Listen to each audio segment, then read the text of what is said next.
হাওয়া কি এস করে বাবা 50 টাকা দিয়ে ফেলছি সবাই বললো মার হাওয়া বকুল মিয়া ওই 50 টাকা দিবে ওই 50 টাকা দিবে কি এস মার হাওয়া কর না আসতেছে লড়াইস না আরে টাকা দাম সব দিয়ে দিতেছি আহা আল্লাহ আল্লাহ আল্লাহ পাগলার নাম কি বকুল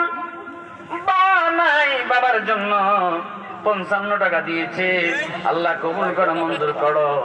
আল্লাহ এই বকুলের আব্বার কবরকে তুমি জান্নাতের বাগান বানা দিও জোরে জোরে কন্যা আমিন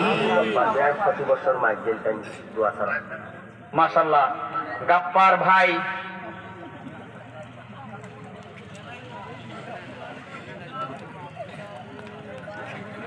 প্রতি বছর যিনি মাইক দান করে আমার ভাই